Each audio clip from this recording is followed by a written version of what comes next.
Perkenalkan, nama saya Patricia Juniati Simarmata, NIM 0320200267. Dari Stike Santa Elizabeth Medan dengan mata kuliah Keperawatan Maternitas 1 dan dosen pengampu Ibu Maria Puji Astuti, SCAP, NS, MCAP. Di sini saya akan melakukan promosi kesehatan tentang masalah reproduksi wanita, yaitu keputihan. Promosi ini ditujukan pada semua wanita yang pernah atau belum pernah mengalami keputihan, yang bertujuan agar wanita dapat mencegah atau mengatasi keputihan yang tidak normal. Dalam video ini saya akan menjelaskan pengertian keputihan, terjadinya keputihan, akibat, jenis, tanda-tanda, penyebab, dampak, dan cara mengatasi keputihan. Yang pertama adalah pengertian keputihan. Keputihan tidak boleh dianggap remeh karena bisa menyebabkan kanker dan kemandulan. Hampir setiap wanita pernah mengalaminya. Data penelitian tentang kesehatan reproduksi wanita menunjukkan 75% wanita di dunia pasti menderita, paling tidak sekali dalam seumur hidup. Dan 45% diantaranya bisa mengalami sebanyak 2 kali atau lebih. Keputihan adalah semua pengeluaran cairan alat genitalia yang bukan darah.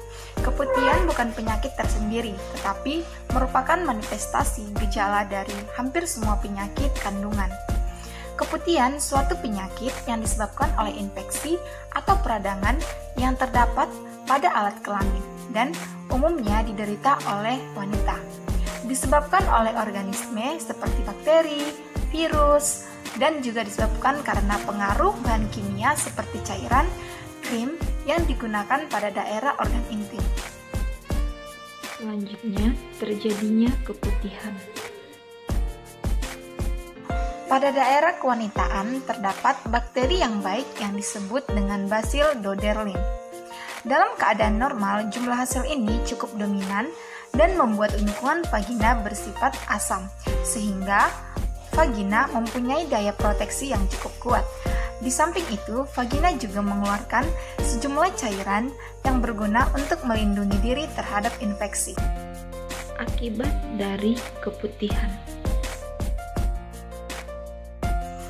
Infertilisasi, radang penyakit panggul, pada wanita hamil dapat menyebabkan kelahiran prematur dan berat badan lahir yang rendah. Jenis-jenis keputihan.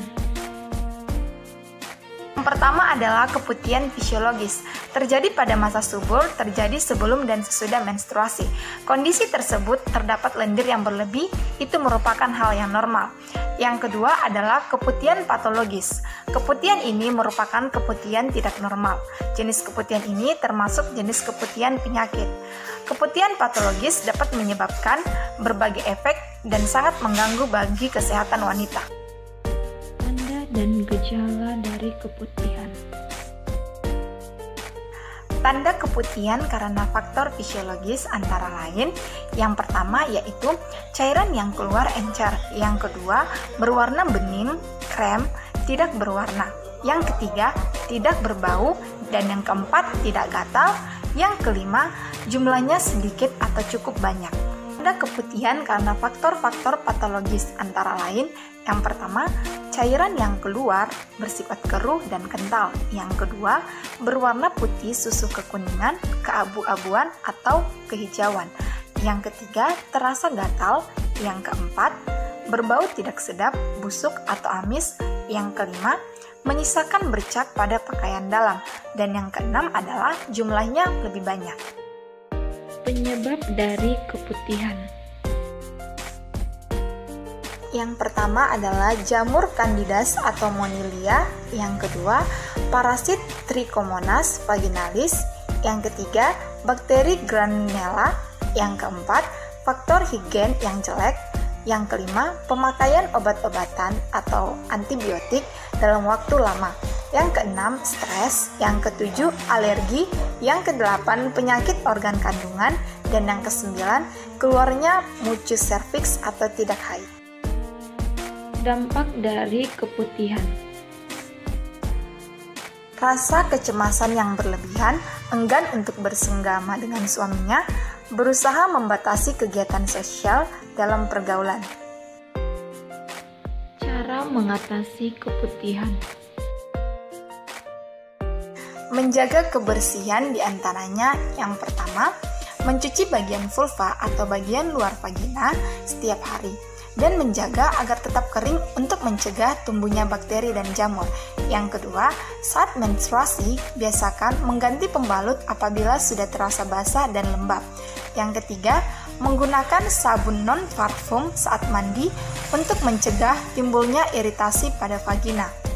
Yang keempat, menghindari penggunaan cairan pembersih kewanitaan yang mengandung deodoran dan bahan kimia terlalu berlebihan, karena dapat mengganggu pH kemaluan dan dapat merangsang munculnya jamur atau bakteri. Yang kelima, setelah buang air besar, bersihkan dengan air dan keringkan dari arah depan ke belakang untuk mencegah penyebaran bakteri dari anus ke vagina. Yang keenam, menjaga kuku tetap bersih atau pendek. Kuku dapat terinfeksi Candida akibat garukan pada kulit yang terinfeksi. Candida yang tertimbun di bawah kuku tersebut dapat menular ke vagina saat mandi atau cebok. Memperhatikan pakaian diantaranya yang pertama, apabila celana dalam terasa lembab, sebaiknya segera diganti dengan yang kering dan bersih, minimal sehari 2 kali. Yang kedua, menghindari pemakaian pakaian dalam atau celana panjang yang terlalu ketat karena dapat meningkatkan kelembaban organ kewanitaan. Yang ketiga, tidak duduk dengan pakaian basah, misalnya selesai olahraga dan selesai renang, karena jamur lebih senang pada lingkungan yang basah dan lembab. Yang keempat, menggunakan pakaian dari bahan katun karena katun menyerap kelembaban dan menjaga agar sirkulasi udara tetap terjaga. Atur gaya hidup diantaranya yang pertama, menghindari seks bebas atau berganti-ganti pasangan tanpa menggunakan alat pelindung seperti kondom. Yang kedua, mengendalikan stres. Yang ketiga, rajin berolahraga agar stamina tubuh meningkat untuk melawan serangan infeksi. Yang keempat, mengkonsumsi diet yang tinggi protein, mengurangi makanan tinggi gula dan karbohidrat karena dapat mengakibatkan pertumbuhan bakteri yang merugikan. Yang kelima, menjaga berat badan tetap ideal dan seimbang. Kegemukan dapat membuat kedua paha tertutup rapat sehingga mengganggu sirkulasi darah dan meningkatkan kelembaban sekitar vagina. Yang keenam, apabila mengalami keputihan dan mendapat pengobatan antibiotik oral atau yang diminum, sebaiknya mengkonsumsi antibiotik tersebut sampai habis, sesuai dengan yang diharapkan agar bakteri tidak kebal dan keputihan tidak datang lagi. Pertanyaan yang muncul. Apakah jika vagina gatal sudah pasti keputihan? Jawabannya belum tentu. Jika gatal disertai keluarnya cairan vagina yang abnormal seperti kental, lengket, berwarna kehijauan atau kekuningan, dan berbau menyengat, itulah tanda Anda mengalami keputihan. Keputihan juga ditandai dengan gatal-gatal dan kemerah-merahan disertai rasa sakit yang kecil. Pertanyaan yang kedua, apakah yang keluar dari vagina sudah pasti keputihan? Jawabannya tidak. Setiap hari vagina mengeluarkan sedikit cairan. Itu normal selama cairan encer berwarna putih agak bening bercampur dengan warna sedikit putih, tidak gatal dan tidak bau.